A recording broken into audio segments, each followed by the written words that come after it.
It is 1:30. Welcome, everyone. Thank you for your time and being here. So I'll call the meeting to order.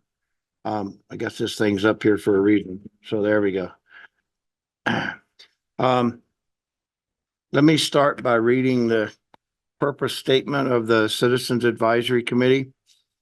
The primary objective of the CAC is to ensure that capital maintenance and public transportation projects and programs approved by the PPRTA voters at the November 2nd, 2004, November 6th, 2012, November 7th, 2017, and November 8th, 2022 ballot measures are accomplished with RTA funds. This committee reports to the PPRTA Board of Directors. All right, now we've done the formal part. Again, everybody doing okay? Everybody welcome? Having fun? Yes, good. So Mr. Lee, wherever are you on? Fidel? You are on the bubble if we have to take a formal vote and you participate, but right now you're on the bubble if we, oh, Rick. He can vote right now and we'll just watch and see how the attendance goes. Okay, you can vote, but if we get another regular member in, you can participate in discussion, but can't do a formal vote if we count hands and raise hands and all that kind of stuff. All right. So do I have a motion to approve the agenda as presented? So move, Rich. Second. Thank you, Russ. All those in favor say aye. Aye. Any opposed? Not seeing or hearing any. Thank you very much. Is there any public comment for items not on the agenda from anyone on the committee or otherwise? Carlos? Yeah, Mr. Chair. Yeah, I'd like to make a comment. Is there any public comments? Anybody else? Where should I start? Go ahead. Okay. Carlos Perez, CTAB. I wasn't here last time. Actually, I came in kind of late. And I just wanted to thank our traffic engineers for presenting the Safe Streets and Roads grant proposal. I know there was a lot of discussion. My comment was really to augment or to elaborate on what the traffic engineers had to say. And I do have a handout just to kind of follow along. This comes from our bicycle master plan. I think that traffic engineers did an excellent job of explaining the what when it came to protected facilities and bicycle facilities. Didn't really explain the why. So I just wanted just to spend just a minute here covering discuss the what's coming out of the bicycle master plan as to the why we have actually bicycle facilities. And I'll pass one on here to our traffic engineer. So you can pass this here, pass this on, and I will, if you can pass this to the left there. This, what I have in front of me, and I know you guys can't see this online, is out of our bicycle master plan. It was approved 6 years ago, the different kinds of rider typologies. And one of the questions that comes up, why are we actually building, bicycle facilities, protected facilities? Why are we doing this? And this is because of the different kinds of people that we have out there on our streets. There was a study that was done about many years ago, it was back over a decade ago, that kind of put together the different topologies of different kinds of riders. And I'm going to kind of start there from kind of the high stress tolerance to low stress tolerance. The people who are really this high stress tolerance are what we call the strong and fearless rider. And they only represent about, well, in this case, it was about 7%, but I've seen surveys that's actually less than 0.5% of the riders that are out there. The other riders are the enthused and confident. They're about 5 to 10%. And then the interested but concerned, and that's over about 50% of our riders out there. And then, of course, there's non-riders. It's about a third of the population. So, you're in this category somewhere. Strong and fearless, enthused and confident, interested but concerned, but not a rider. The bicycle master plan talks about what's called the plan's target market. And that target market is the interested but concerned, as well as the enthused and confident. So when discussions come up as to specifically what are we referring to when we come about bicycle facility, our target market is really the interested but concerned. Typically, they're women, they're seniors, they're people who are not, the 25-year-old male, going, on cause racing or the Olympic racing team. the people here are just regular riders who just want to get around town, and but they want to do this. And so again, I wanted to so if someone asks, why are we building bicycle facilities? What's the purpose? Why are we doing this? The answer is interested but concerns. Over half our population wants to get out there, but they just need the kind of facilities that will actually encourage them to go out there. So if you have any further questions about what's in the bicycle master plan, I should also add that the bike master plan or bike COS is part of our plan. Connect COS. It is part of our intermodal transportation plan. So this is something that the traffic engineers must follow. This is an approved plan by City Council and is part of our transportation plan. But any questions, please refer to the bicycle master plan. But if you want to talk to me, you can certainly do that too. But I wanted to add and thank the traffic engineers for their great work for making our streets a lot safer for our target demographics. Thank you. Thank you, Carlos. Anybody else have any public comments for items not on the agenda? Mr. Chair, I just want to point out that Tony has his hand raised online. Okay, Tony? I just wanted to quickly comment and actually ask a question on Carlos's presentation there. Carlos, you said it's half of the people who are riders, right? That are the interested but concerned. Is that correct? Mr. Chair, do you want me to go ahead and, yeah, I had intended this not to be kind of a discussion, but I am welcome to answer some questions. Yes, about half the riders, a little more than half, are the interested and concerned demographic. I don't know if you can see this, maybe you can put it up a little higher there, but it's these riders, many of them are women and seniors, seek comfort and safety in choosing to ride a bike. Got it. I just wanted to make sure. I didn't want to get into a conversation other than to say the math is then that it's 1/3 of the population, not a majority of the population, because sorry. What was in the bike master plan was not very clear as far as the percentages.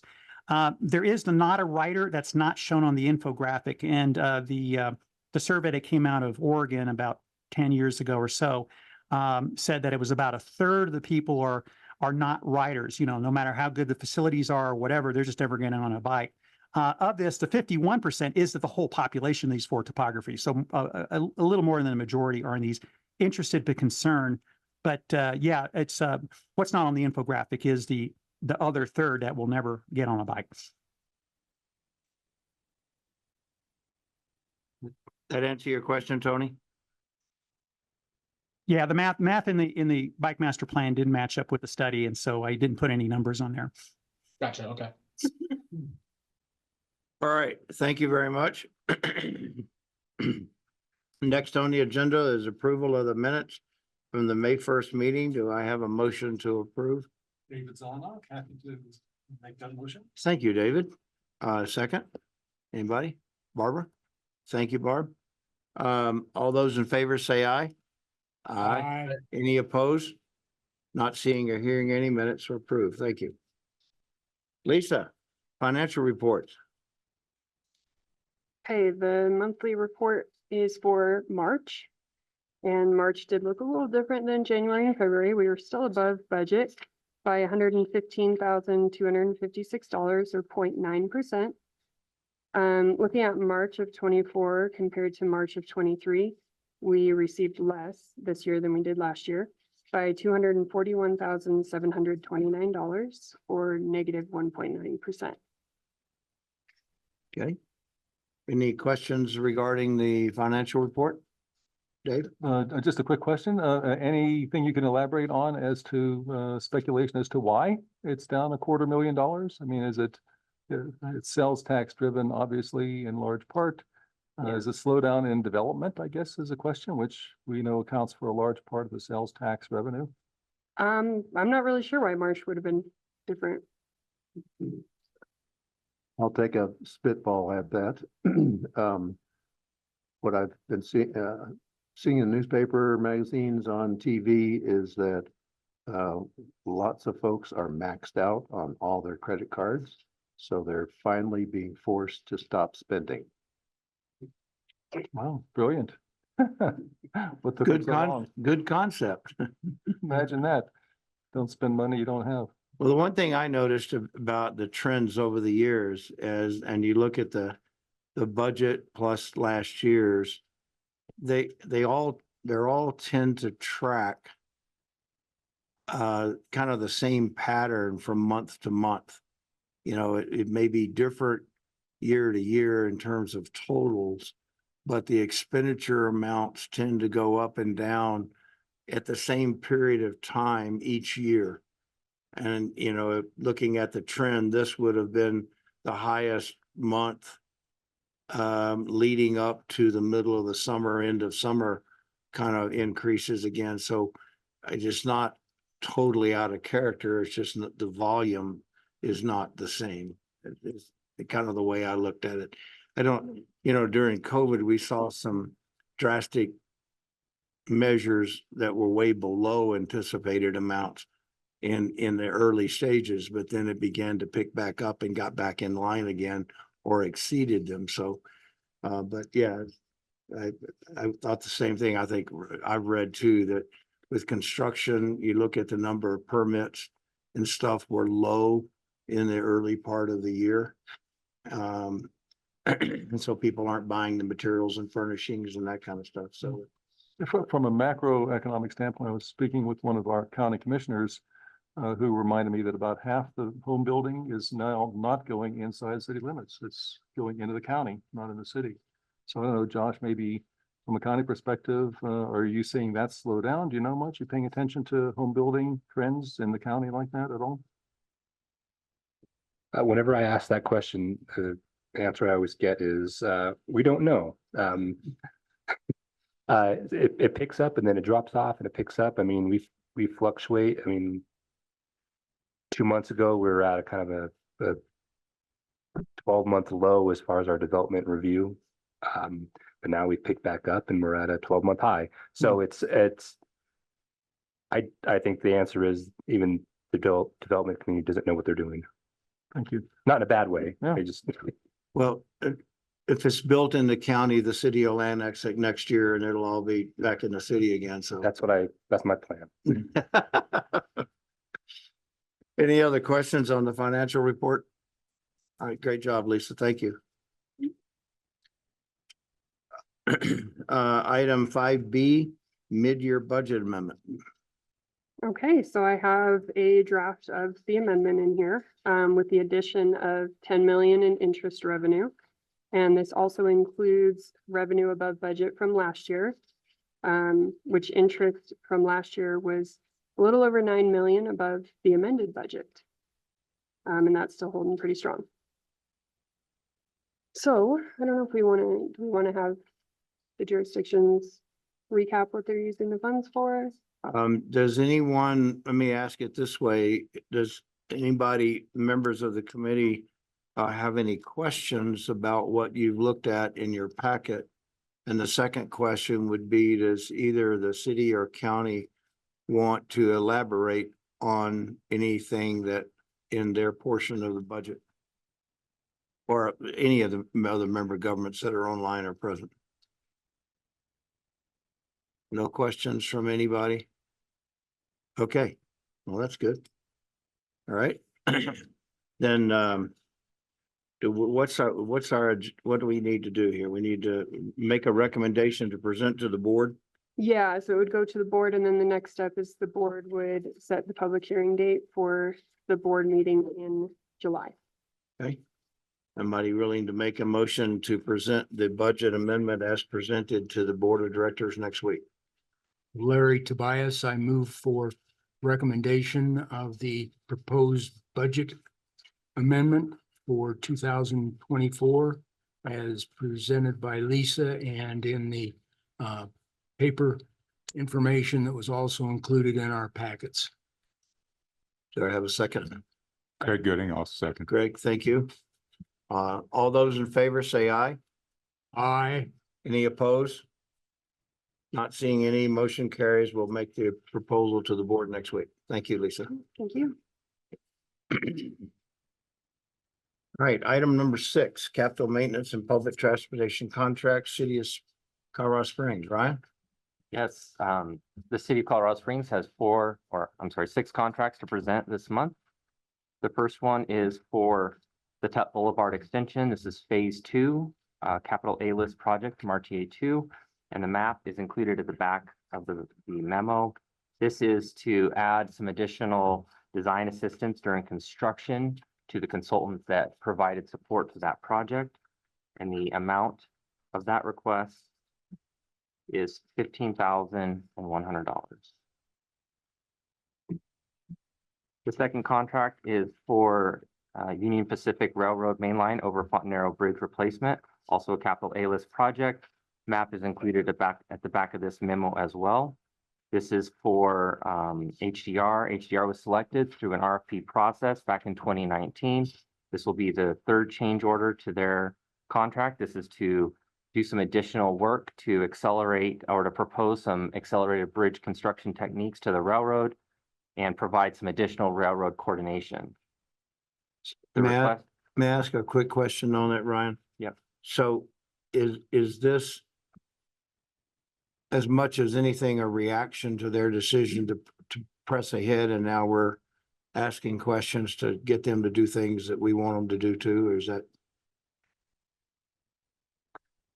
basically the option on the table right now that we're trying to pursue is to accelerate the reconstruction of the bridge. And we're sort of capitalizing on what they are proposing further south and trying to see if we can do something similar rather than the original approach for the project. Okay, thank Yeah. you.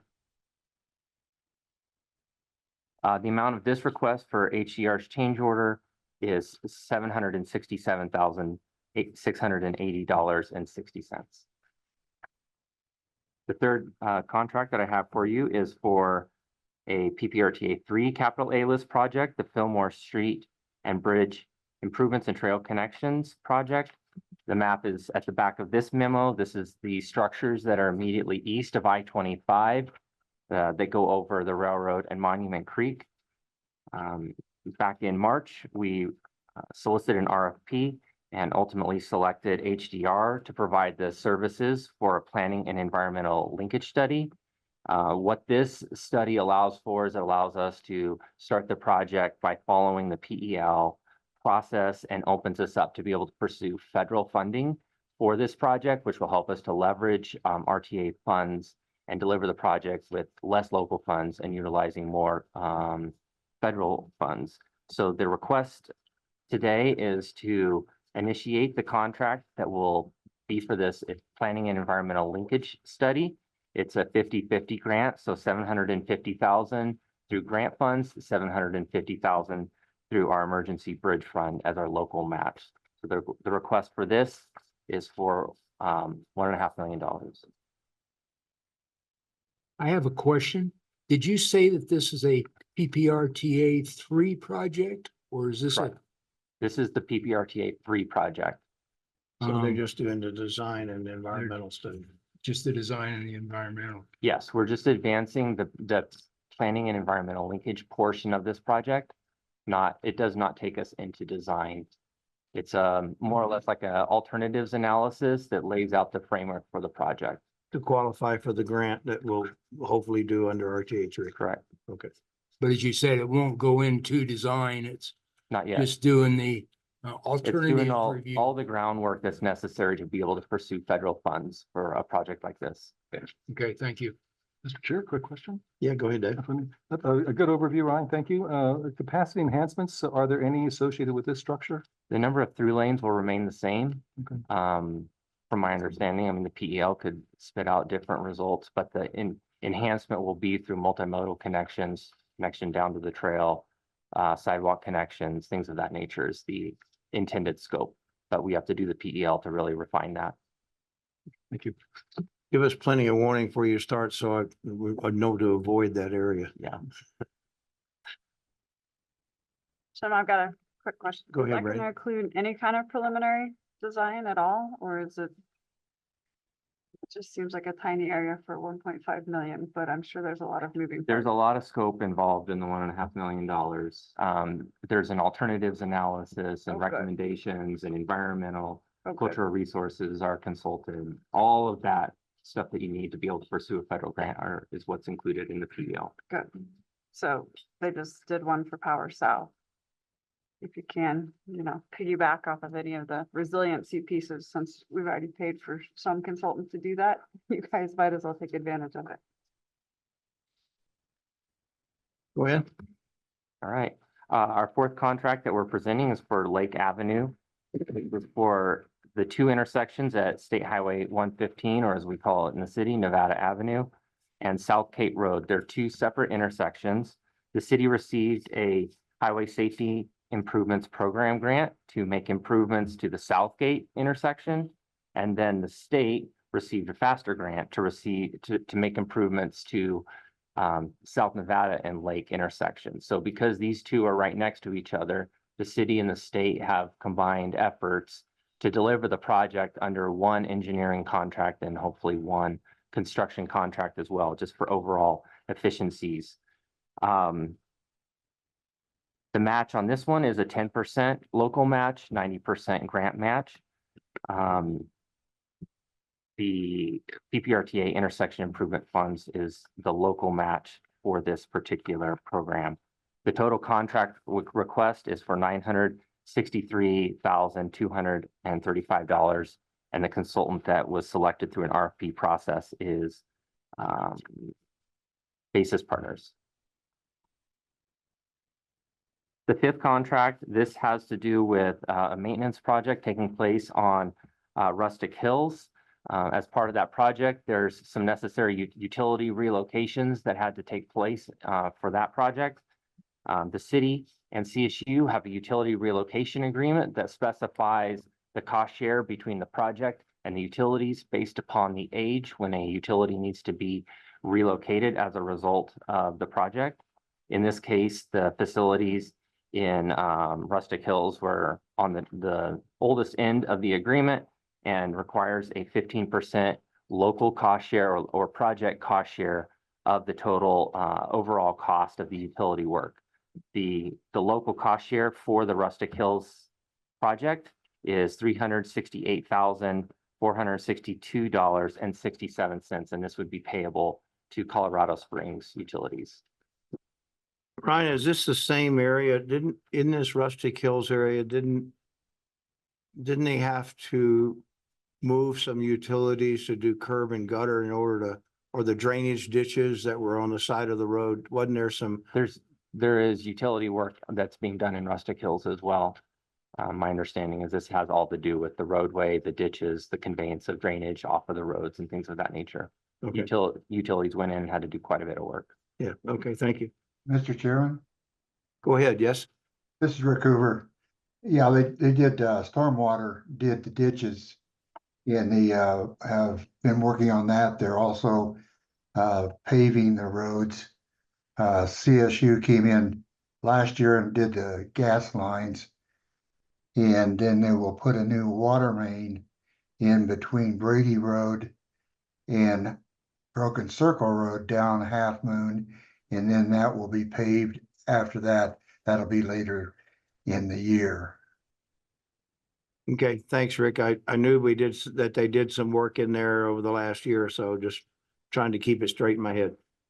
Yeah, but the ditches with stormwater, not RTA. Okay, thank you. You bet.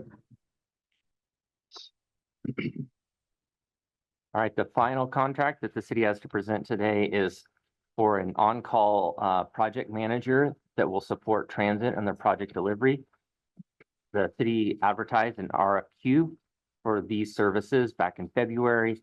4 proposals were received and ultimately one consultant was selected.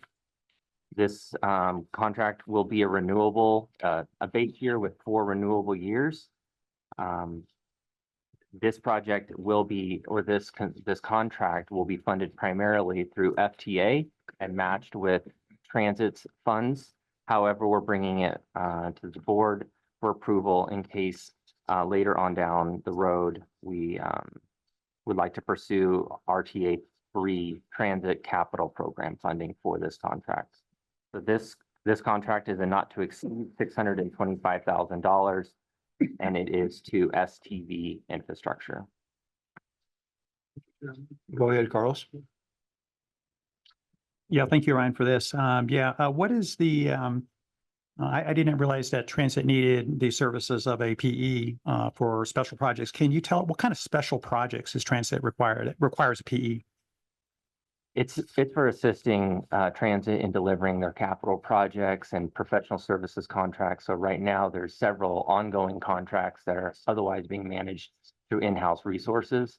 And this allows those in-house resources to be available on other projects and this will provide a project manager specifically for consistent delivery of all transit-related projects, whether that is sidewalk and bus enhancements, or if it's looking at design and study level type of professional services contracts. So to follow up, just to clarify, this does require a PE, someone who can actually review design documents and is licensed with the state as a PE. Yes, that's correct. So it's not just someone who can actually manage financials like a CPA or a financial Correct. person. This is actually above and beyond a typical project manager who does not need a PE. This is reviewing design documents like sidewalks or Correct. anything that requires a signature or license that to sign the documents. Is that right? Yes. Okay. It would be a person that would become embedded in city engineering staff to deliver projects alongside with the rest of our project management team. All right. Thank you. Any other questions for Ryan on any of the project? Brandy? Brian, I don't know if you have the answer, but how is the Tut Boulevard extension negotiation going? I don't know that I can speak to that. Not yet, so it hasn't concluded. Ongoing.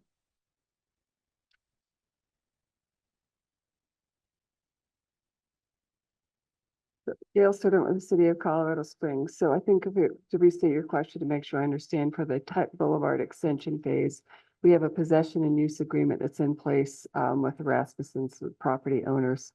We are currently in the phase where it's officially still negotiation that ends in mid-October.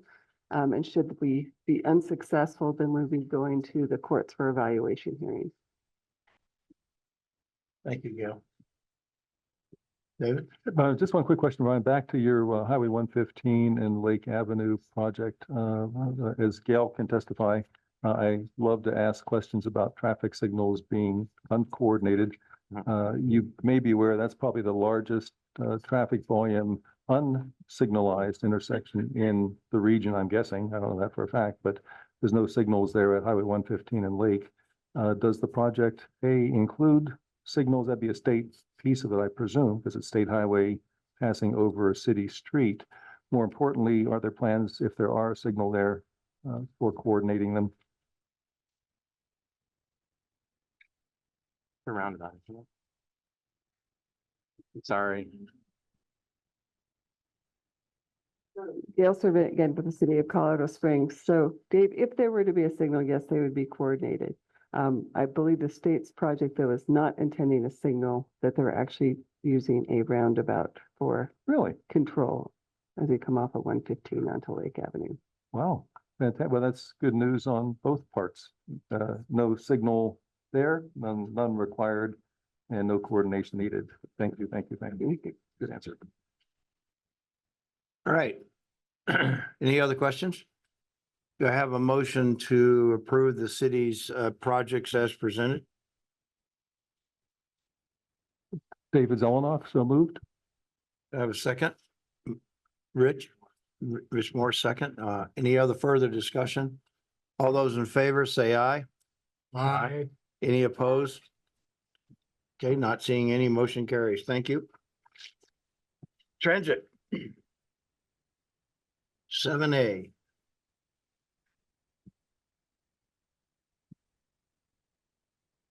Good afternoon. Good afternoon, Transit Services Division Manager, Land Rail.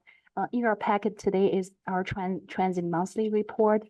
On the very first page, we included a little information about actually right underneath the ridership update. We're very happy to observe that boardings or ridership for revenue service hour, which is one way to measure the efficiency of the service, has been increasing slightly each month this year. Even if it's a slight increase, we're very happy to see that trend. So each month it has been increasing, beginning at 9.1 ridership per hour to the 10.5 that we saw in April. So we will continue to monitor those performance measures. I would like to direct you to our transit highlight section.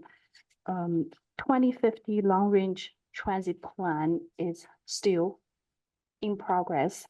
And we held 2 in-person open house, one on April 30th at the City Administration Building. And the second open house was held at the Independence Center on May 14th. In addition to those in-person open houses that we held, we were able to offer a virtual option for people who are not able to attend in person.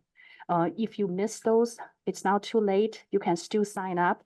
The easiest way for me is to just Google 2050 long-range transit plan, and it takes you right to the page. You can sign up for email updates. You can keep up with what's going on with the recommendations. So we are looking forward to the final recommendations from the consultants team. Lan, Yes. could I ask you a question? I went to the first one. And I didn't see a whole lot of non-involved people there that were, I noticed there was a lot of people making some notes, but have you gotten any significant feedback from the public about the plan to date and what some of the recommendations and the route and all that stuff were? Have you don't have to summarize them all, but have you gotten some significant input from people? Yes. Yes, Good. we did. And we actually had similar options for the open houses for people to put the sticker on. And then we were able to take pictures and summarize. The consultants team were able to summarize the results and the feedback. Yeah, we actually were very happy to see the level of involvement that we were able to achieve. Thank you.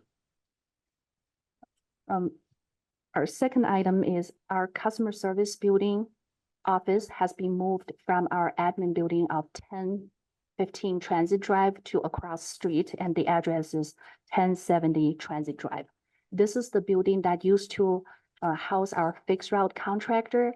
And with the expansion of the drivers and our operations, we basically outgrow that space. So they already moved into the new bus storage building. And this building is vacant, and we moved our customer service over there. We would also like to look at potential additional travel training options using that building. So we're converting that entire building to an out-facing customer-focused building, if you ever visit us. Also, what was not included in the report, there are two items that I would like to give an update on. One is, I believe, this committee reported to us our mobile ticketing reader issues. And we have been working with our vendor Masabi on this, and their technician, after a lot of troubleshooting, discovery, arrangement, their technicians are actually on site this week, and they will be working in person. And those technicians, I believe, came from Denver, and their headquarters from Europe. So it's a big effort, but we really appreciate you bring those things to our attention. The second item that we were not able to include in the report is the state legislation that one of the legislations that passed this year was Senate Bill 0232 that will offer zero fare again this year. That bill was signed into law a couple weeks ago, and we were waiting on the information from CASTA. We finally received the grant application, and it's a quick turnaround. We're trying to gather all the information. So far, we don't have a approved grant to go ahead and do it yet, but we're very hopeful, and we participated in their very first mandatory webinar today, and it's very hopeful that we will be able to get the grant and be able to provide free fare again this year in July and August. So that's all the update I have. That's great news on all counts again. How does that process work? Can you refresh our collective memories? Does the state then cover the lost revenue that you otherwise would have received based on last year's numbers? Is there an escalator in that? How do they, because you're seeing ridership increase, what, 10 to 20%, which is huge. So will they stick you with last year's numbers or will they give you the benefit of this year's escalator? They really work with us. That's why it's taking a little longer to gather the information. We actually are estimating, give the state information on our estimated ridership based on last year's result. So that basically that increase or escalator is built in there. Okay. And also in addition to the ridership base, they are including a few other items that were not included in last year's application, such as rider survey. We're trying to get everything lined up. We don't know if we'll have a consultant ready to go for the rider survey, but we're hoping that we will be able to do more this year with this grant. Yeah. Thank you. Thank you, Lan. Any other questions for Lan on the transit? Anybody online? Great report, Lan. Good numbers. Thank you. Thank you. All right, item 7B.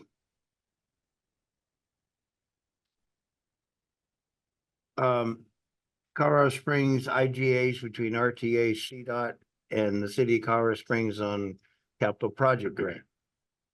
All right. Right? Yes. Be open. This was the reason why Gail came this afternoon. She wanted to present these items. So you're just gonna have to give me a minute to work through the memo. There's a lot of detail here, and I'm happy to answer the questions that may come up. So in July of 2022, in accordance with Board Policy 31, RTA approved serving as the applicant on behalf of the City of Colorado Springs for a state-funded multimodal and mitigation opportunity fund grant for the 3 trail crossings project. This project will improve Homestead Trail crossing at Dublin Boulevard, the Woodman Trail crossing at Rangewood Road, and the Skyline Trail crossing at Mirage Drive. Project's estimated to cost about $1.9 million, with $853,000 coming from the MMOF grant. As a result of the application, the grant was awarded, and the funds are intended to be applied to the city's on-street bikeway improvement program. The needed funds remaining for the project are in our budget. In order to receive the funds, PPRTA must enter into an intergovernmental agreement or an IGA with the state, and that IGA outlines all the requirements for receiving those funds. The city will act as the responsible representative in fulfilling all those obligations. And in order to administer the grant itself, the city and PPRTA have completed an IGA to establish what that relationship will be to support PPRTA in that initial IGA between the state and PPRTA. There is a chart that illustrates this relationship on the second page of the memo, and I think it is pretty clear, but it is basically illustrating that the state and PPRTA have an IGA relationship, and then the city and PPRTA have an IGA relationship in order to fulfill the requirements and the obligations of PPRTA's IGA with the state. So the request for this item is that the IGA between PPRTA and CDOT be approved to receive the grant funds. The second part is that the IGA between the PPRTA and city be approved in order to administer that grant. And then the third would be the budget allocation of $853,000 in MMOF funds to the city's on-street bikeway improvements program. Both IGAs have been reviewed by city and PPRTA legal counsel, and they are ready for signature. The city and PPRTA IGA has just been signed by the mayor. It has gone through the whole city council process. Any questions from anyone? I'd just like to really compliment the member governments, and particularly the city, for pursuing these grants. And the work has been very successful. And we've saved a lot of money and able to do more work as a result of that effort. So I compliment engineers and city staff in going after these things, all of them. So a great job. Carlos, do you have a question? Yeah, just a quick question on the PPRTA CAC page 66. There's that memo. It's said the estimated cost is 1.9. Shouldn't that be 1.7, or was there a change in the price? But It's a 50-50 match, so I believe that should be 1.7. I think it's just a typo, but you tell me if there's a needs a correction there, or if there's a change to the IGA. I'll have to look into that. I'm not as familiar with this. Again, this is why Gail wanted to be here. She's the one that deserves Jim's compliment. She's done most of the work with this particular grant application and all the IGAs. Yeah, I'd appreciate it if you can just review that before it goes before the board. Thank you. And then Rick, for those that may have noticed, the bottom of the memo page, last paragraph, reads a little awkward. It's actually page 64. But anyway, I talked to Rick about that earlier. He's gonna look into that. So, right. Yes, I think the very first word of the last paragraph, the word "the," should be the word "to." To administer the grant, the city will enter, etc. All right, good job. Any other questions on the IGAs? I appreciate the work that go ahead, Ryan. Just looking at the IGAs to address Carlos's question, it is $1.706 million in the IGAs. The memo is written at 1.9. We carried over an error from the previous memo. Okay. Thank you. The memo seemed to address the concerns that I had initially when this was up, was making sure that the RTA itself is not liable, that the responsibility relies with the city or whoever's the principal party. So appreciate you doing that. All right, any other questions for Ryan on the IGAs? Do I have a motion to approve and present to the board as presented? Carlos Perez. Motion to accept the ideas. All right, Carlos, thank you. A second. All right, thank you, Ed. Any further discussion? Not seeing or hearing any, all those in favor say aye. Aye. Any Aye. opposed? Not seeing any. Okay, great. Thank you very much. Item 7C, Powers North reimbursement update. So you have the memo in front of you, page 102. This is the most recent statement from the district on expenses for Wildcat and FHU and expenses incurred by the district that will be reimbursable. Any questions? This informational item? Okay, thank you. Monthly change order acquisition report. Any questions for the city on their report? Mr. Chair, Go ahead. Yes. I Ed? just have one on Rick? the June 24th, the change order for let me see, it was for Wildcat. I thought that adding funds was a bit broad in the description. Could we get a little better explanation of why we're giving them an additional $109,000 or $290,000? Yep.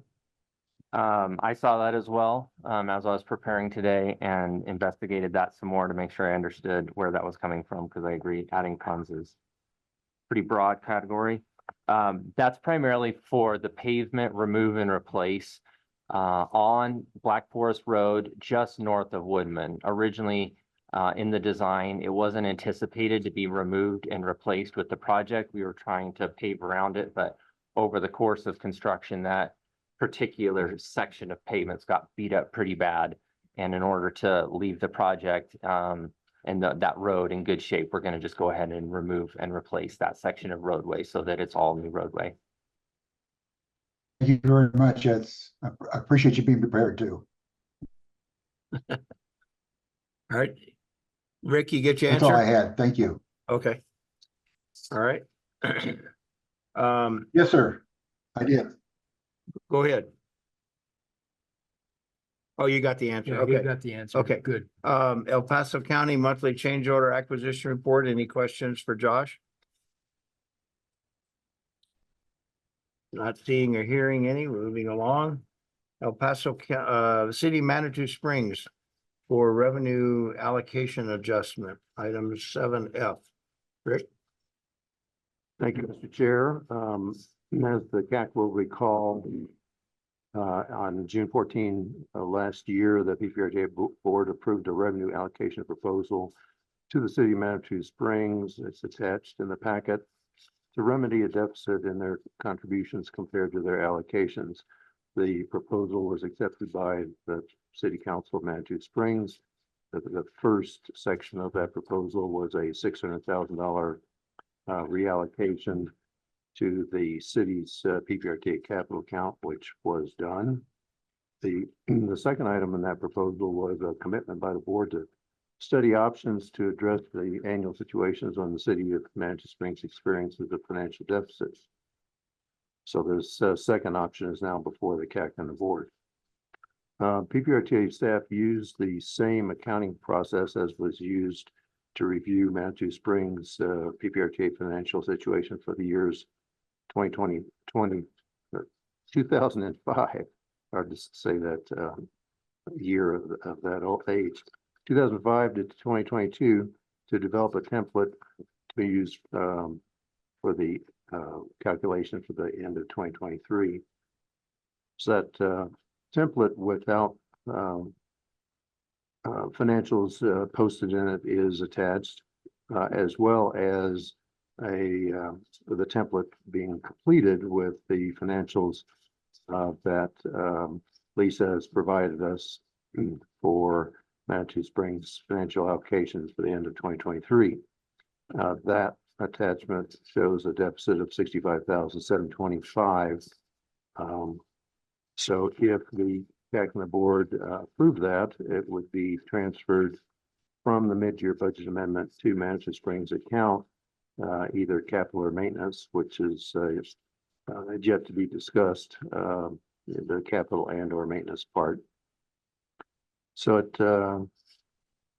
and it also needs to be noted that in the event that using the template in future years shows a surplus for Manitou Springs, then the transfer would be from Manitou Springs to the other 5-member governments. So it's before the CAC today to review the staff recommendation, which is to use the template and to use the completed and financial data posted in the template for the end of 2023, showing the $65,725 deficit to be transferred to the city from the mid-year budget amendment. So Lisa and I are available for questions. I'll open the floor for discussion on this topic. Anybody want to start off? David? Do we have a Manitou representative available today? Barb? Oh, okay, well, that's easy enough. Thank you. Brandy? Probably more of a question to Rick and Lisa. Could we just take the 65,000 and split it for the percentages between capital and maintenance? Does it have to all go to one or the other? Up for discussion. CAC can propose, Manitou Springs can propose. It's been undiscussed. So that's a wide open question. I feel like Barb might be holding you. Barb, are you the only one that has that memo? It's in the financials. Okay. On page 37 was the discussion of the allocation adjustment. Okay. And it was going to be split between maintenance And that's what they want. and yes, and capital. But that's for not these funds though, right? This is, yeah, that's for a different bucket of money. Yeah, So this discussion preceded me, so I knew to Yeah. this right. result. So, I think that their intention was a split. okay, So that could be an option. So however appropriately. Do we have to make that decision today, Rick, or? Okay. Someone will at some point, with not just $65,000 floating without direction. Do you understand the question, Dave? Not exactly. So we're giving them in theory, we're gonna vote to give Manitou $65,000 potentially. The question is, does it all get allocated to capital? Does it all get allocated to maintenance? And what I'm proposing is that you just use the normal percentages for capital and maintenance and give it back with those percentages, just to keep everything consistent. that That's makes just my sense. thought. Yeah, no, that makes sense. Is that something Manitou is prepared to accept?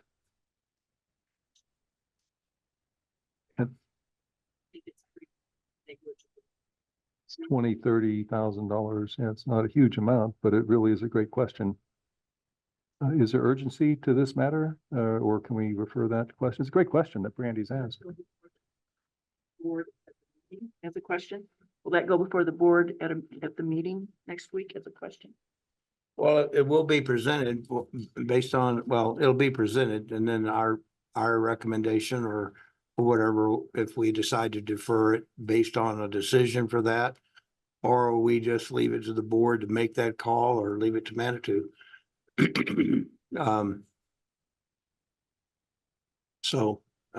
I would just think that Mayor Graham would make a decision at the board meeting in particular. It's if not the question was significant up. enough in either one of their Right. programs to make that much of a difference, Right. but anyway, Carlos? Yeah, I think it's an excellent question. Because of the amounts here, it's, with our $150+ million budget here, I would just leave it at the discretion of Manitou Springs. The needs of the Manitou Springs are a lot different than Colorado Springs. I've learned, I've been told, there's a lot going on there, and it being kind of unique tourist based economy.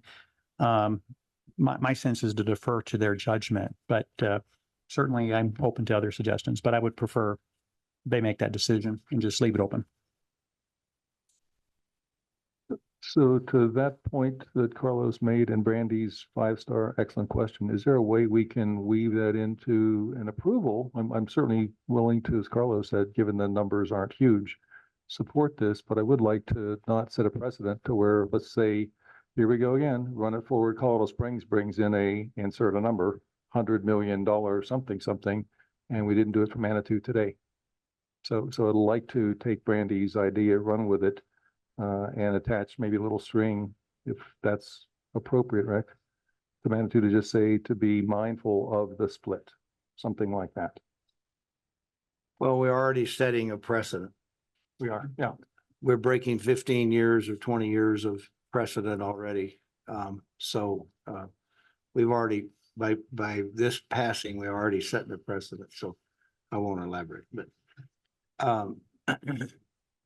so how would you propose just weaving in that we would like to know the split or repeat again what you said? Something to the effect of maybe Brandy, you can articulate it better than I can, but a strong recommendation from this group that Manitou continue the current split percentage or recognize it or be mindful of it as they apply these funds. Or we can make that recommendation that we approve the allocation, but that we add to that recommendation that we use the standard percentage There you go. between maintenance and capital. Yeah. Would that be acceptable to everyone? Barb, is that acceptable, Manitou? Okay. And this will be discussed next week at the board, so, okay, any further discussion, Rick, anything further from your point? No, sir. Okay. Do I have a motion? Somebody want to restate the motion, Dave? Brandon? Yeah, so I'd like to move that we approve this item, subject to Manitou's recognition of the traditional split between, how would you say, operating and capital be maintained through their appropriation of these funds. How's that? Yeah, capital and maintenance. Yeah, capital maintenance. Okay. I'll second that, Jim. Okay, so we have a motion and a second. Any further discussion? Anybody online? Okay, call for a vote. All those in favor say aye. Aye. Any opposed? Aye, nay. Any further up discussion? Okay, motion carries. Thank you. All right. Quarterly reports from member governments. The reports are in your handout. And I'd just like to again compliment the member staffs. There's a lot of work that goes into this. It's a very, very useful project. Or product, should say. And I certainly appreciate the amount of effort that goes into maintaining this. This is a great public document, public facing document to keep people informed about what we're doing. So thank you all, member governments. Any questions from anybody on it? Okay. 8A, report of board actions. Rick? The memos in your packet. I think it's pretty self-explanatory. Be glad to take any questions. All right, not seeing any online or hearing anything here. Item 8B, compliance with state technology accessibility standards. Okay, Here we go. here we go.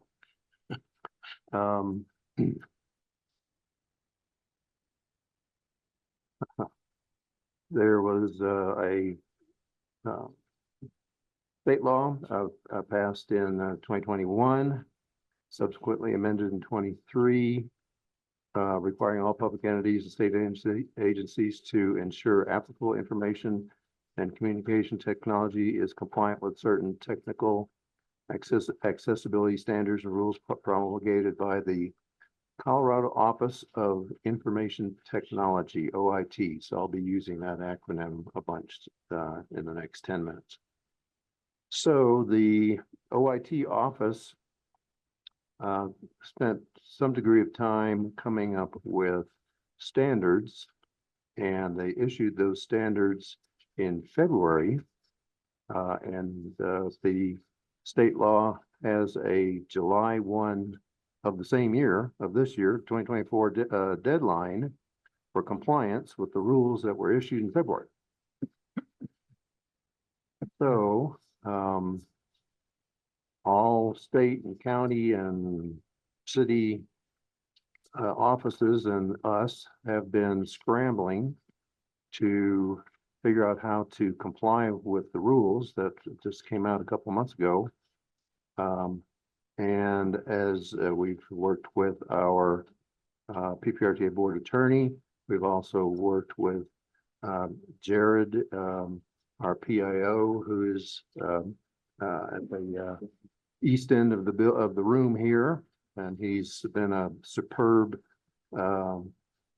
superb learning curve and knows this stuff extremely well. So I've generated, so the two main compliance items for us are the website and CAC and board agenda packets. So first on the website, I have generated an inventory list. That's the very last sheet of this agenda item, where I went through the website and counted all the items that were on the website and their pages, as well as a recommendation on whether or not to the attorney's word is remediate, which is, convert it from inaccessible to accessible, ADA accessible. So the very last page shows what Jared has already converted or remediated in the last couple of columns. I've also shown some items that I felt were relatively inconsequential that could be archived and not remediated. And then the very last column, what Jared has not completed yet. He has given me some due dates that he is pledging that we can remediate certain documents on the website by July 1, which is the state law deadline, or by the end of the year. Now, another dimension of this is that there's a state law this year that says even though the deadline to comply is July 1, that for the 12 months from this July 1 to July 1 of 2025, no government that is making good progress can be sued for non-compliance.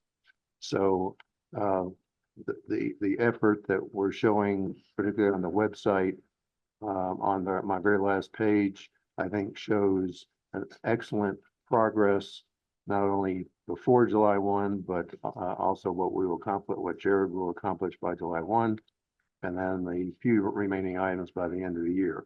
So that I think that shows excellent progress. So we should be well within the 12-month moratorium from lawsuits because we're making good progress. So that's the website. The other item is our CAC and board agenda packets. Those, this packet today is 216 pages, so that's quite a bit of volume. So the solution there is on page 2 of my memo, and that is Jared has done yet an excellent job in talking to vendors who are in this business of remediating documents for governments. And the best value that he has found is this $8,160 for the first 12 months, and then $4,300 annually thereafter to remediate all of our CAC and board packets. And in the last 24 hours, I've learned that PPACG, our sister agency, is giving this proposal from Civic Plus, the 8160 for the first year and the 4,300 after a thumbs up. So their expense would be the same as ours. So the only other option would be, as I point out in the memo, is to not post on our website the entire agenda, 216 page agenda packets, but just the first 2 pages, the agenda sheet and the roster, with no agenda materials behind it, just 2 pages, not 216 pages. So that Jared could remediate, put on the website, and we would not have to pay the $8,160 first year and $4,300 thereafter. But I think, particularly since PPACG wants to share their documents with the public in an ADA accessible fashion, I think we should as well. So, we certainly have the budget room for the $8,160 first year and $4,300 annually thereafter. So that's staff recommendation. So I'll leave it there. So the also in your packet is the memo from Jennifer Ivey, board attorney, regarding the details about this, and her recommendation that the board adopt a resolution adopting technology accessibility statement and technical standards, that resolution. So that's the first part of the staff recommendation. Second is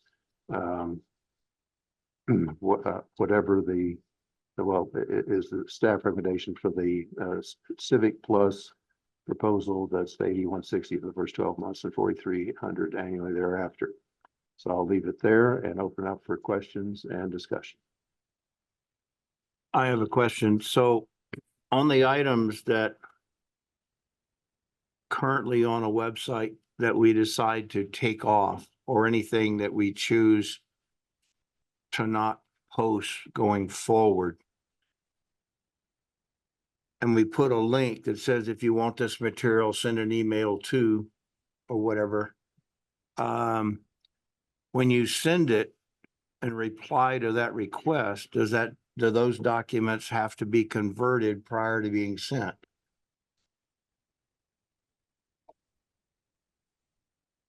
Good afternoon, everyone. Jared Verner, Public Information Officer. So our recommendation at that point would be to either mail or have them come in, because as soon as you make them digital, then they have to be made compliant. So you would mail them in hard copy versus digital? Correct. Or make them available for inspection here. Okay. It just, I get the reason, but with the way that everything is going electronic now, this just seems like going backwards. Instead of updating the equipment that you use to read this stuff, we're taking everything offline. It just seems totally backwards now with information distribution and all the millions and billions of dollars that has been spent to do that. Just doesn't It's make. the unintended consequence. It's just, No good deed yeah, goes I unpunished. get the reason why, and I appreciate that, but it just seems like there's got to be a better solution some kind of way. But anyway, go ahead, Carl. Yeah, it seems like if we have the funds to be able to turn this electronic data into accessible information, we should be able to do that. I do work with people with disabilities, and having access to our government is important to them. And to tell them, well, you got to come in and get a piece of paper, that just doesn't, that's unjust. And so I would be disappointed if we took steps to make it harder for people with disabilities to be able to access our government. The one thing that could be done here, I think, is to just have a plan like you have right now to convert these documents. A lot of people who have disabilities do have a lot of electronics at their disposal. They can actually read, for example, PDFs, can transcribe that if they're blind. I'm going to say if they're blind. So they can be able to read these out. So having this available in electronic format will make it, I think, easier for people with disabilities. And I would suggest go a step further, work with people with disabilities like the Independence Center, show good faith effort that we're trying to make our government accessible rather than the unintended consequence. Well, it's too hard and we're going to opt out. We're going to make it more difficult for you. So I'm going to urge the PPRTA and the PPACG, let's include our citizens who have disabilities to be able to access our government. Thank you. Larry? Rick, I have a question. The $8,000 figure and the $4,000 figure, will they be added to the administrative budget lines for the PPRTA? You know, we have the 2024 administrative budget right now listed in our packet. Would we then go ahead and add a separate line for this work each year? And as you indicated earlier, we are still well within our 1% budget, so this would not even, cause us any problems. But will that become a separate item, line item on the administrative budget? Sure. In future periods, yes, I could list it separately in the administrative section. But as you pointed out, we don't even need that budget anyway, so we wouldn't need to modify anything for this period. There's money for it. But we will go ahead and list it out as a separate item so that we know that, it is in there and how much it's costing us. Okay, thank you. David? Back to your point, Mr. Chair, is there a middle ground where on the one hand, we don't necessarily need to spend, it's in $12,000, you're right, it's relatively minuscule in the larger scheme of things. However, I hate to spend any significant, and that's significant to many people, significant amount of money if no one's using it.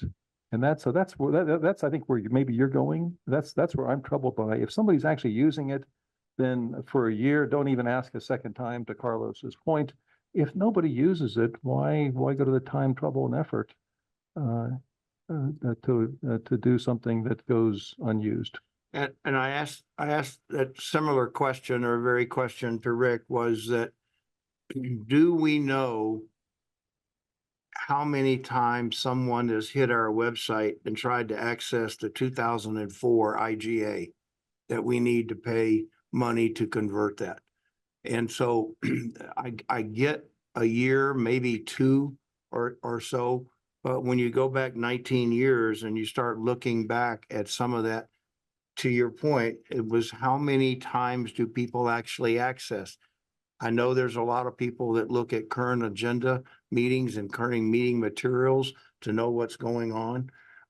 But how far back does somebody that's, unless somebody's doing a research project and they want to know in the past, which that could be made available to them, but do we need to maintain it on the website? So I asked that question. Brandy? I have a clarifying question of kind of the order of operations, since I stared at this one for a while. Rick, if I understand you correctly, you're going through a scrub of the entire website as it sits today. Like, that's just what's gonna happen. And if that stuff comes off, Jim, then it comes off. The dollars that we're talking about are simply for the packets going forward. Like, they're gonna come up with a static website that Carlos, I understand the need and the desire for this, but they're doing exactly what Jim's saying. They're going through the exercise to make the amount of work that the governmental entities have to do minimized. So unintended consequences are you're reducing the amount of information that is being out there and available to the public. So that's happening. That's a given. What we're talking about is just the costs for taking the packets that come every month and making them comply with the law. Is that right, Rick? So what's going to happen behind the scenes with the website? That's a done deal. And that's going to happen with PPRTA staff. What we're discussing today is the fact that, do we want TAC packets available online? And as someone who references old ones or TAC packets, I use it. So I know that I would utilize that. So I think it's beneficial. I think we should definitely have it out there for the public. And I would prefer that we pay somebody, so we don't have to use staff time for that. And I think $4,000 is probably a reasonable cost, given that we do sometimes have, 200 to 300 page agendas. Rick? Just one clarification. Our attorney has said that we can continue to send the full 100 or 200 page packets to the CAC and the board unremediated, without having to do anything. That we can still do that for free internal. But the amount of material that's posted publicly is greatly reduced. Or no? Right. Jared, feel So- free to. So it's jump in only a and help me. little. Yes, the issue is what's, I think the phrase is public facing. Right. So if it's to the CAC for their CAC purposes, and to the board for their purposes, and to city and member government staffs, those three are just fine to be unremediated for meeting purposes. Okay, Larry, you had a question? Rick, I was listening to the Falcon Fire Protection District board discussion on this same matter. And the attorney that they have, sort of along the same lines as what is listed on your mitigation page, is it basically anything before and I hope I'm phrasing what she said, is that anything before 2024 can be archived and does not have to have access. You're showing archive on quarterly reports, several of the things to where we don't have to spend money for that. But anything from this year forward, then we would have to, be accommodating to the law as it's laid out, which would then have all that information as accessible on the webpage. I think that's probably the attorney's recommendation. We can remediate either through staff or a consultant, quarterly reports going back to 2015. If Jared doesn't have the time, then we'll have to get a quote. But the issue is on everything that I'm showing is archiving. If you disagree and you do want quarterly, all member government quarterly reports in 2015, then please determine that and we will get a quote, and I'll have to, we can't postpone this because the board has to act on this next Wednesday to act before July 1. But looking at everything that I'm showing, I'm recommending as being archived. If you disagree with that, please let me know, and I'll have to talk to Jared to see if he has time, or if we need to get a dollar quote from a contractor to remediate what I'm recommending to be archived. So that's sort of a third item that I didn't include in my recommendation is, do you agree with what I'm suggesting to be archived, or do you want to get a dollar quote or a time quote from Jared on saving and remediating some or all of what I'm recommending to be archived? Jared, can I ask a quick, just relative to what he said? Is this a software program that you take a document, put it in, and converts it? There is software to help with this, but it is still a very manual process, depending on how the document itself is structured. And so I kind of want to go back to what Rick said. So on page 214, where we're talking about, he's already put in there roughly, if we have 2012 to 2013 meeting materials, that'd be roughly $90,000 for the board, and plus roughly another $90,000, because that's $9,000 per year. We've got 10 years going back. So I kind of want to throw that out there, and that figure is already there. Going back to your question though about software, there is products out there. Alliant is kind of the leader in this space for document remediation, to allow us to do it ourselves. But again, it is a very manual process. The biggest challenge, I talked about this in a meeting yesterday, is if it's a scanned document, a lot of times the program is going to read that it's just one big picture. It's not going to so much, it's getting better at picking up the text. But in that process, for example, a lot of times numbers, just how you see license plate numbers being used in place of letters, it'll pull in either ones as capital I's, twos as capital Z's, and vice versa, capital I's as number ones. And so it still takes a lot of time to go through that manually. And that's for a single page.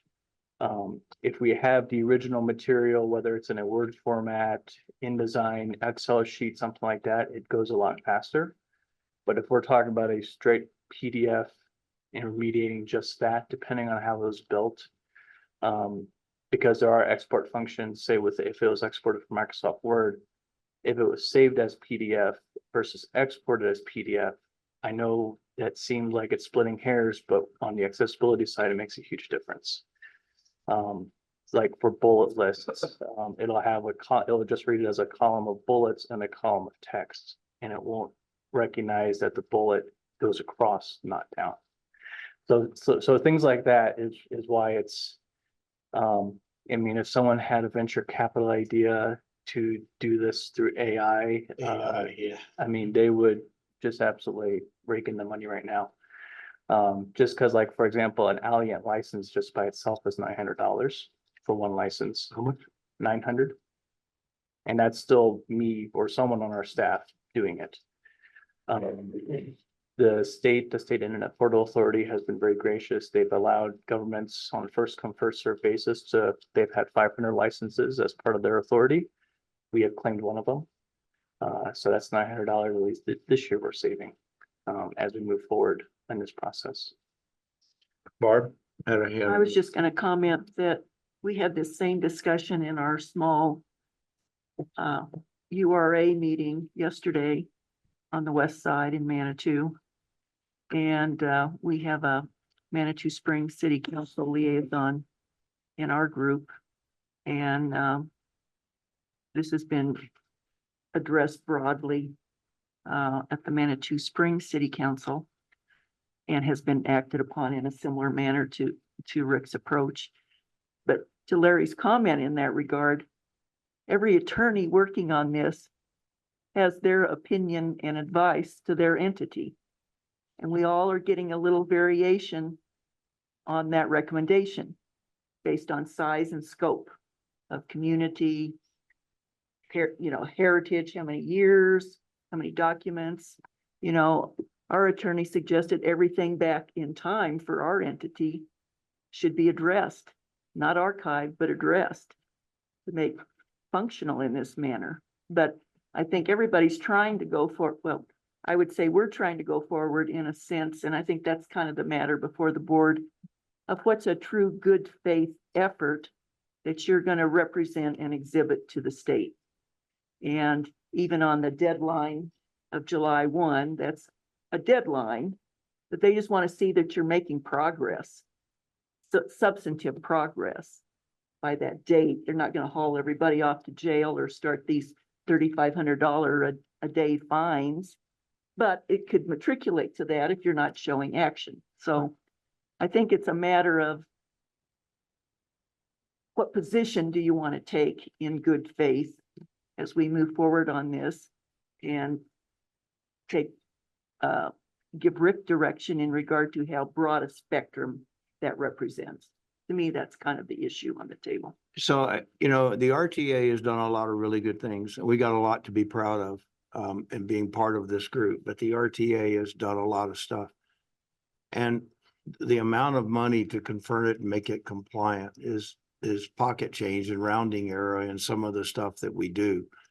And so I would lean towards not taking information away from people, pay the money, make it compliant and move on. And this kind of money is, we don't even think twice about it when you've got these kind of budgets for this kind of money. So that maybe that would be the approach that we don't want to take information down and withhold from the public. We want them to know what we've done. And so let's just pay the money and do it. Let me ask you a question. That, and this is in relative to what Rick has laid out here, is that basically he's saying from 2024 forward, we would post and all that would be accessible, as required by law, but anything before 2024 would be archived. No, I would say, let's go ahead and convert the archives and keep our data so that if somebody needs it and wants it, it's available to them. I have a question to follow up on what Larry was talking about. We can always come back later, Rick, and if there's issues that were archived, we can unarchive them. Correct? We don't have to make that decision between now and July 1st, Jared. Definitely. I think and Rick, correct me if I'm wrong here, I think the guidance we're looking for is kind of similar to the chair's question or statement of, here's the plan. Here's what we're going to have ready by July 1. Here's what we're going to have ready by December 31.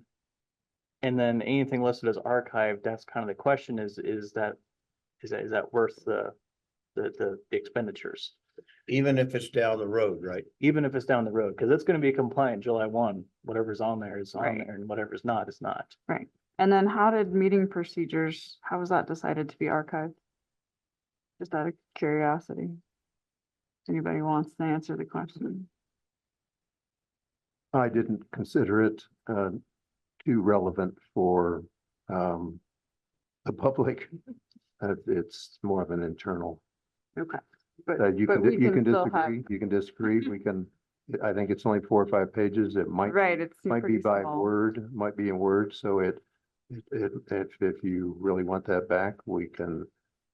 Jared can probably do that in the next few months. Yeah, I think But, that would be helpful for the public to at least know that we have meeting procedures.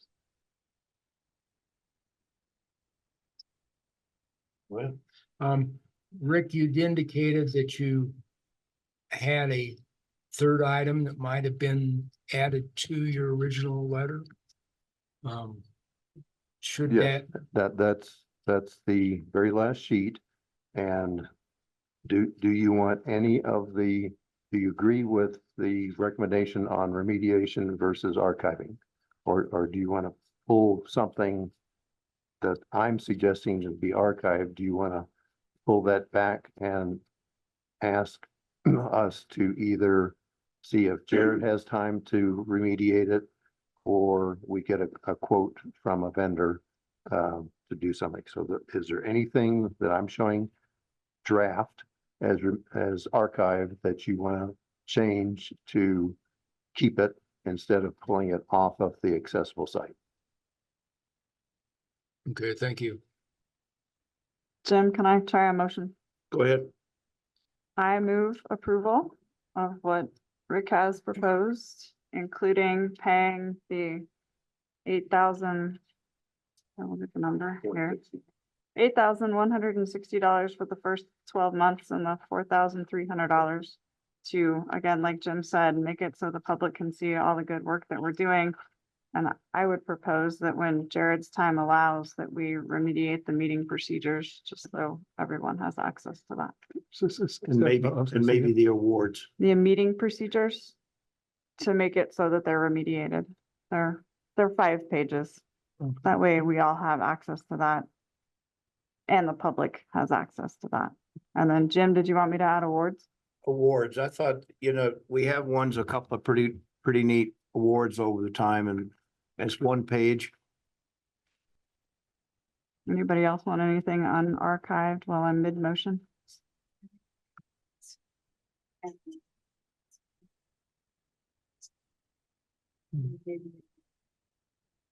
That- Don't mind turning your microphone on. Sorry. I'm looking at the annual reports, under library, item C at $180 a year. Is that an accurate amount, Rick?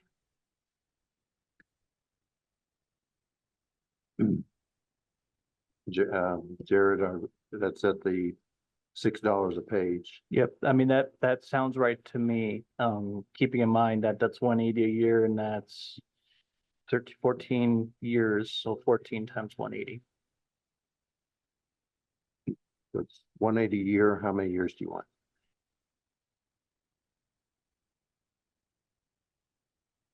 That's $2,500. Maybe we should do, the last 5. How about the current RTA approval period? Like, we archive RTA 1, but we remediate RTA 2, the annual reports for RTA 2. That's good. That works, and then we can archive those and then. And then maybe halfway through RTA 3, we begin to archive RTA 2. At that point, we won't have to, though. Well, that's We true. It's remediated and already they'll be done. Yeah, yeah. Okay. So we won't even have to worry about it. Okay, so we're gonna do all of RTA 2, What does everybody think? annual reports remediated? So that's 10 years, 10 so years. $1,800. Yes. All right, that's my official motion. All right, so Brandy's made a recommendation. Do I have a second? Anybody want to second it? Will, thank you, Greg. Any further discussion? Okay, all those in favor say aye. Aye. Any Aye. opposed? Okay, good. Thank you very much, and thank you for all your effort. Thank you. I just think that you don't need this extra workload. And it's, let's just pay it and get it done.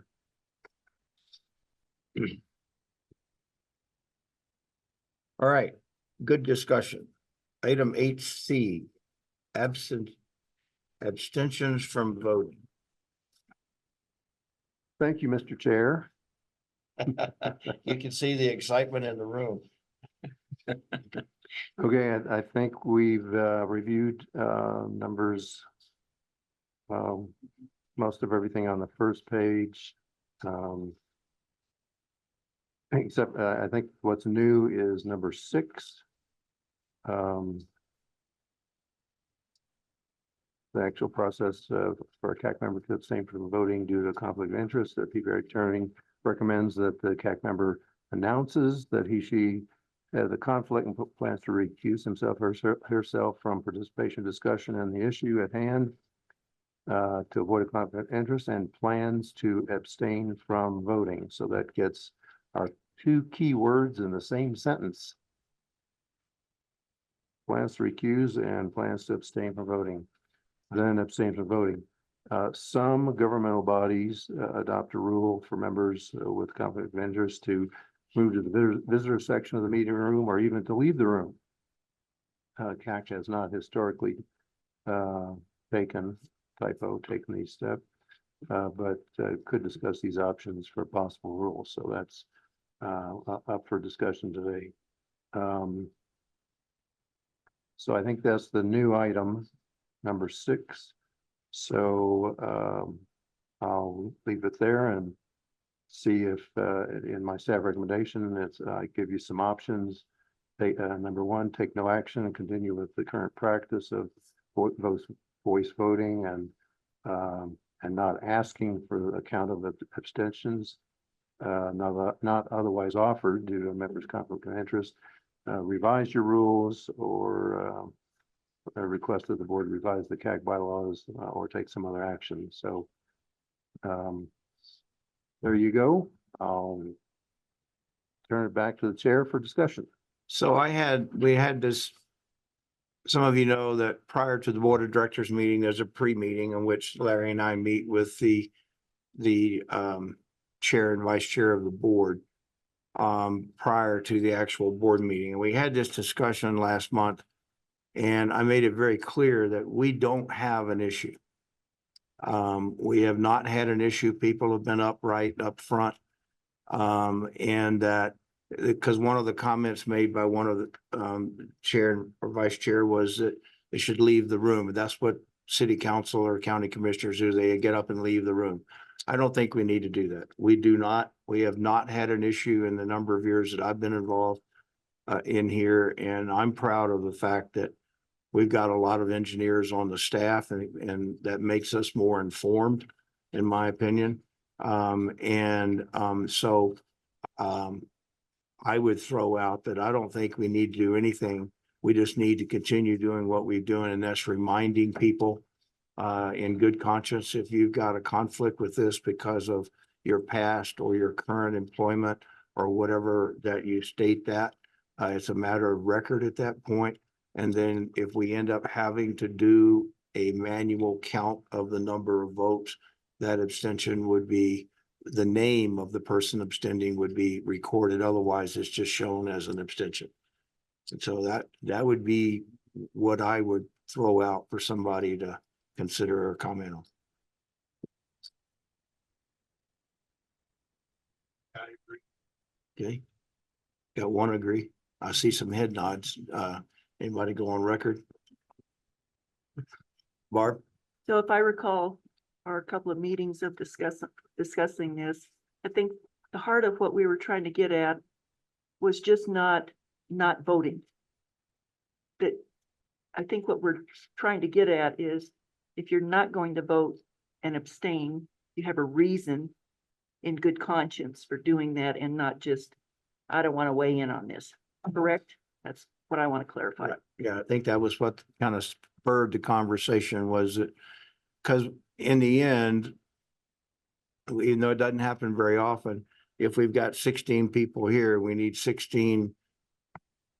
We need to account for 16. Either you voted nay or yay, or you abstained. And while we do voice voting most of the time, we don't count how many voices are on here. But it is important that we all know the procedures and know the rules going forward, so that if we do get into that case, that we understand. And I think what I try to watch around the room, when someone is involved and they've got a conflict of interest, they just don't say anything when it's time to vote. So it's it's not a verbal abstention, but we could add that so that it's a matter of record at that point. And it doesn't mean you can't participate in the conversation unless you've got a real bias towards it, and then you can disqualify yourself, personal bias or something, but there's no, to my knowledge, there's no list of things that you have to pick one off a list, but Dave? It's great discussion, and I just want to maybe carry on with where Barb, I think, is going, and I just want to clarify. So if, for example, one of us has an issue, let's just pick on what happened last month here in the group, where I was the sole stick in the mud, and I gave a nay vote on the bike lane on street issue. I would probably have preferred to abstain from the vote rather than voting no. So Barb, help me clarify, and Mr. Chair, maybe help me clarify then. Are we always able to abstain and under the current rules, or is an abstention a no vote in that case because it doesn't add to the vote count that takes to pass? Help me, just I'm splitting hairs, but it's an important point. Before you split the hair, just, is there a reason that you would want to abstain instead of vote no? If you're not voting in favor, wouldn't you just vote no against it? Which is what I did. Right, Exactly, but in a case like that, to me, it was a close call. I would probably have preferred not to go on the record for a number of reasons. One, I think, Rick, you and I talked about, there was an individual who was, I used the word insulted a number of people in a recent meeting here online. And it may just be easier, less uncomfortable to do an abstention as opposed to do a yes or no vote. If we do that, though, what's the consequence of that? I'm just trying to clarify that. So, so I can vote no, I can abstain, or can I? Well, or you could just be quiet, and a voice vote, and yeah. a voice vote, don't say anything.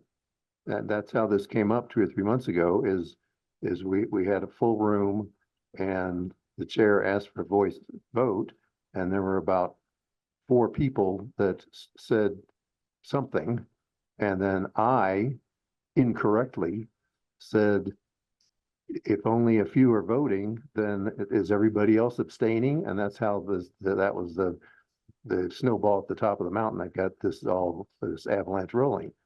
So, and you know, my memo says in number 3 says the chair, according to Robert's rules on page 45, the chair should not call for abstention.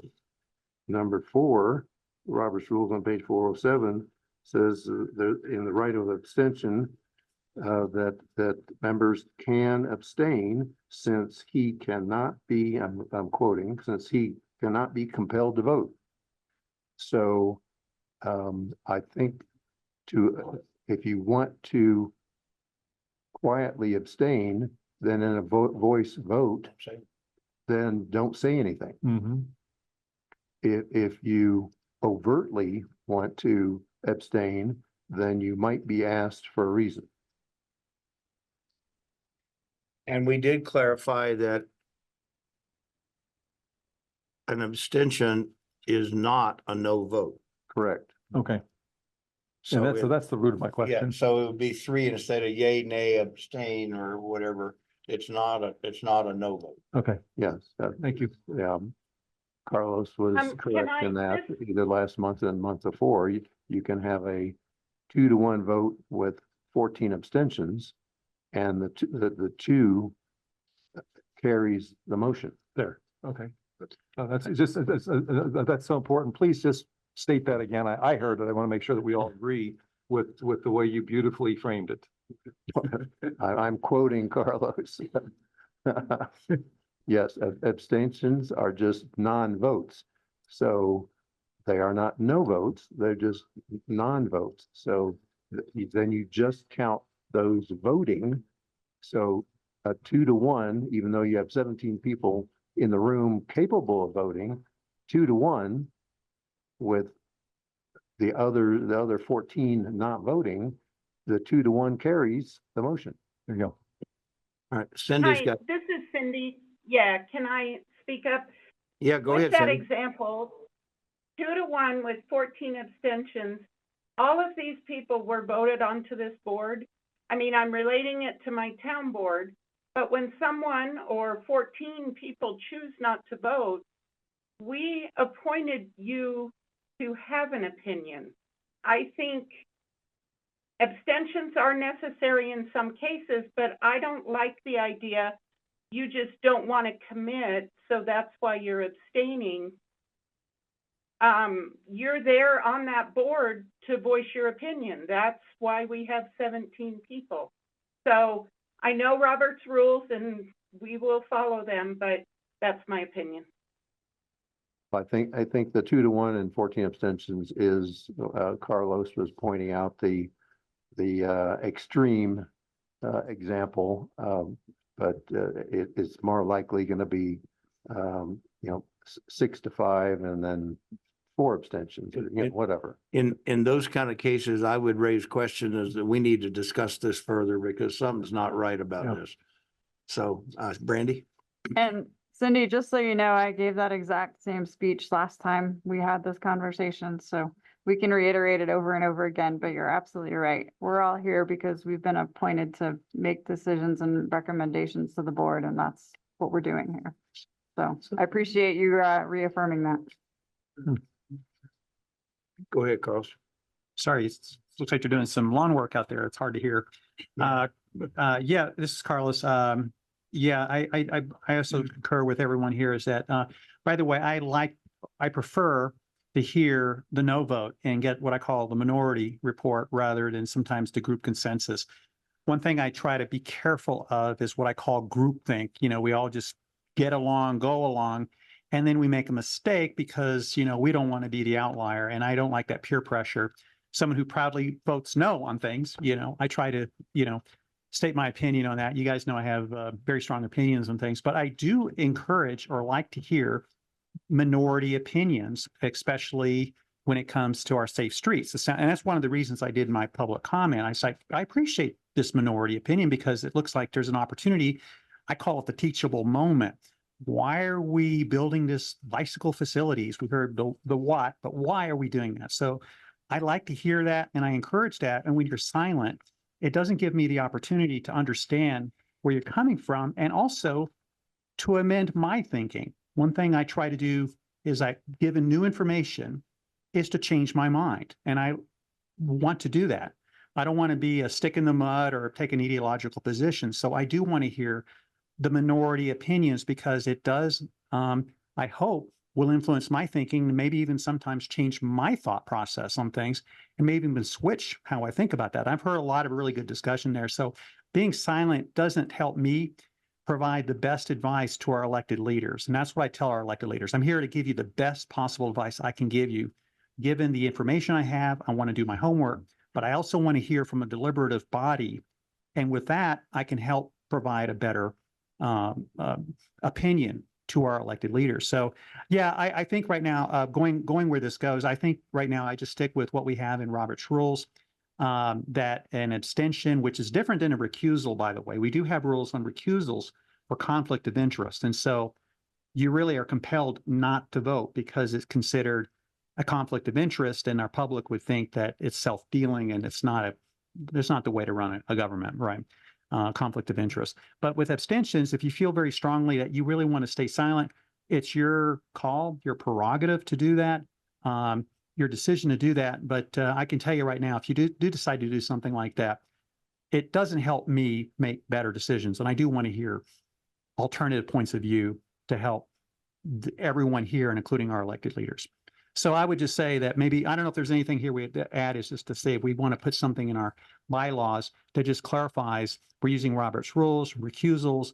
By the way, an abstention per Robert's rules is not a no vote. Maybe some clarification in our bylaws because it's silent right now, and just memorialized our decision here in our bylaws, and it's maybe just a sentence or two. That would be my only suggestion, is to get that.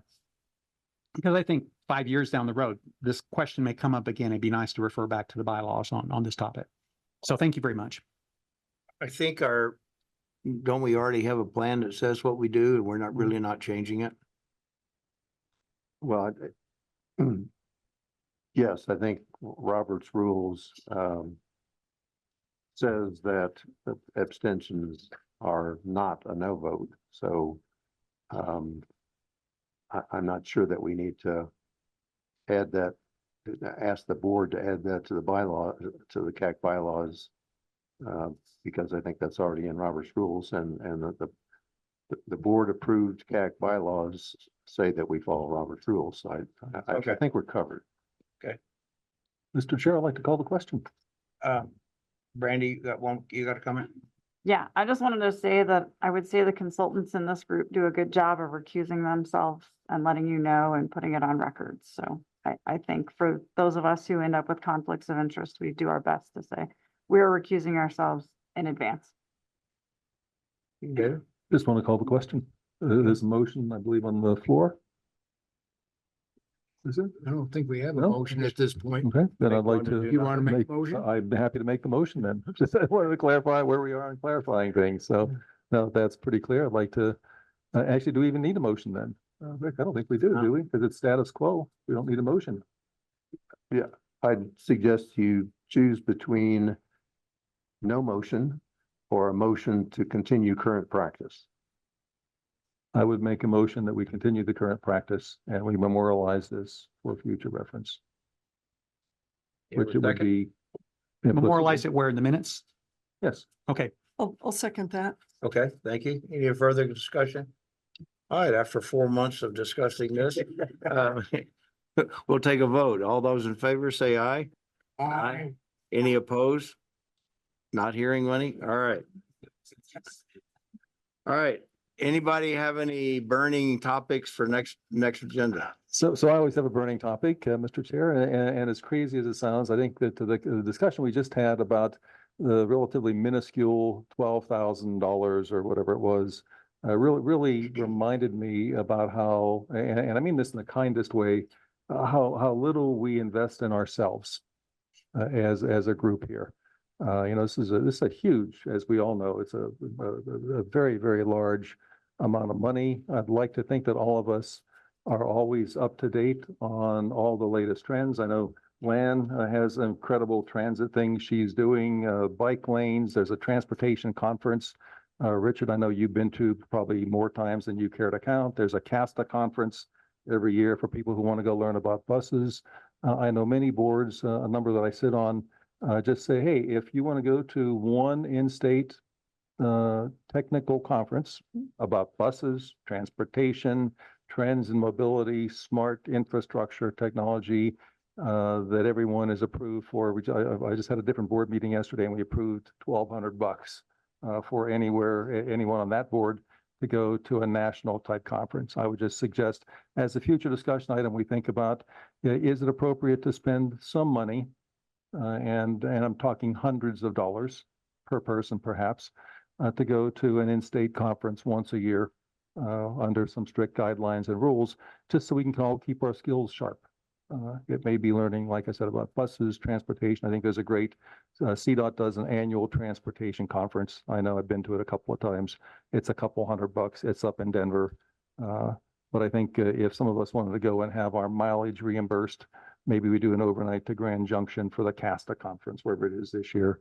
I'd like to suggest that that we take a minuscule amount of money, set it aside for development of this board. So we don't need a discussion today. I just want to throw that out for a future item of discussion. Okay, all right. Any communications from any other groups, Rick? Yes, there's a communications memo in your packet from me. Number one is, I think we all know that Ann Esch submitted her resignation. I think I sent that out electronically, and then additionally, in the last couple of days, Emily Magnuson has submitted her resignation as well. I did put those around at all places. So you have Emily's email resigning. So those two CAC members are at-large regular CAC members. So I have already contacted the board subcommittee that reviews applications for the at-large regulars and at-large alternates. The subcommittees, the PPRTA board chair, Holly Williams, the PPRTA board vice chair, Dave Donaldson, and Jim, your CAC chair.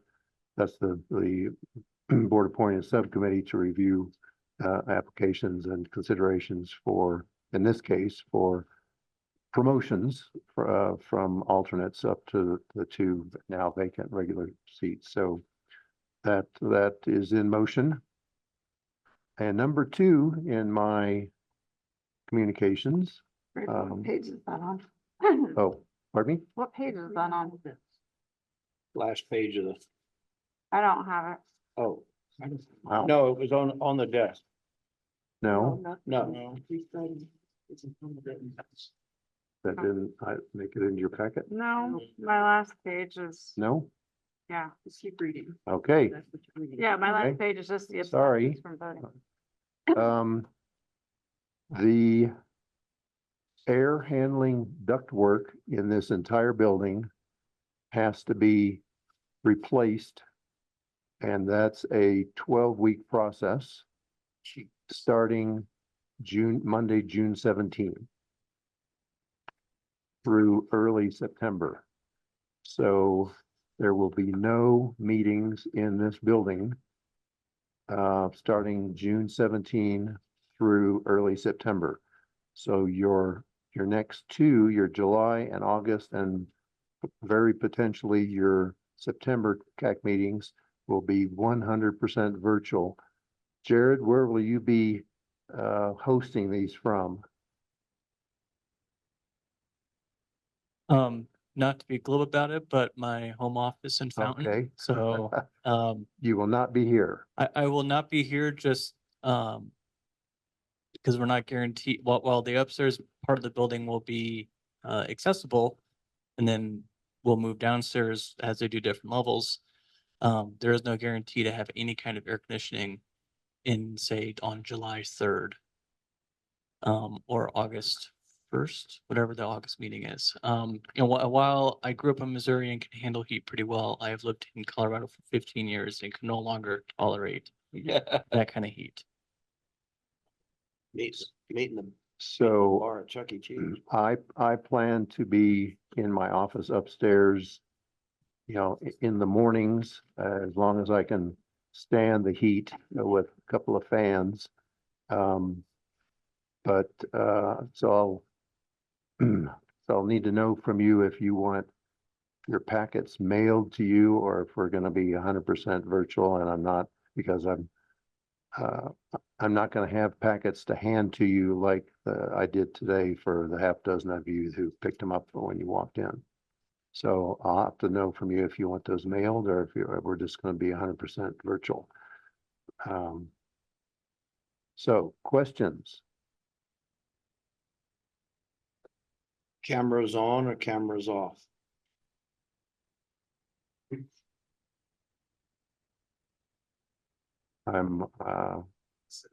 threw me a curveball. I don't think it matters. I mean, they're there and we can hear them, but. Oh, for virtual. Yeah, Okay, okay, yeah. okay. Thanks, Tony, to let us know you're still there. Of course I am. So if We just don't want you signing in and then going and doing the laundry and cleaning the house and Yeah. not participating. So not, and this is Jared, and think from a security perspective, the way that we have our meetings set up, it is not a problem for someone to rename themselves when they join.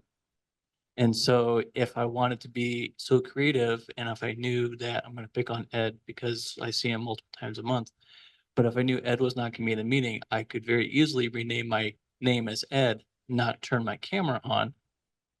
And you would think that either our voices, a cold or something like that could happen. So I throw that in there on the camera on, camera off discussion, because that is something that could easily very well happen, and that someone, we have members who weren't in attendance today, if they decided to just rename themselves to that member, we would really have no way of knowing. Not that anybody would do that. I was like, do you know how much I would appreciate somebody to crash our CAC meeting? Because then they'd be that much more knowledgeable and that. Yeah. We would know, I mean, I love you, Jared, but we would definitely know if somebody came in and tried to hijack our CAC meeting, or they have brilliance that we've never thought of.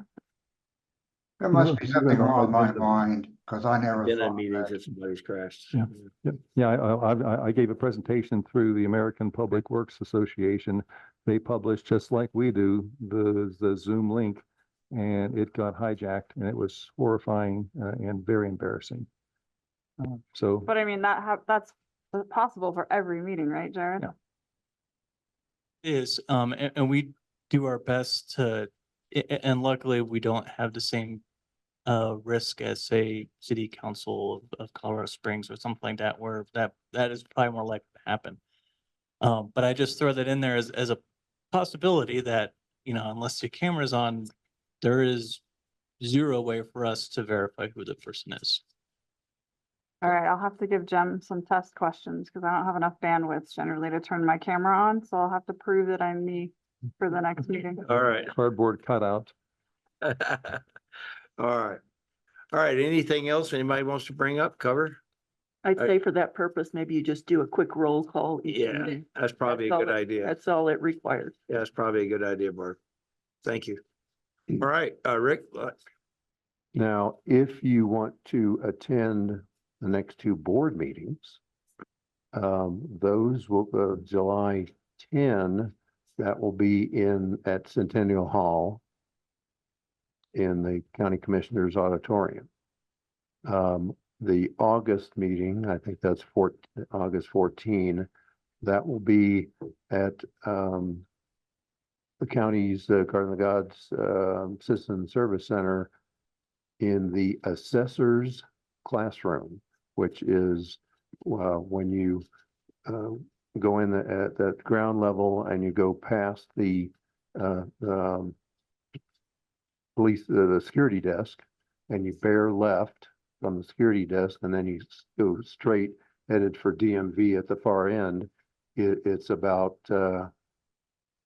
40 or 60 feet on the left. It's the first big door that's opposite a T-intersect hallway from the right, but you want to go take a door into the meeting room on the left opposite the hallway that T-intersects on the right.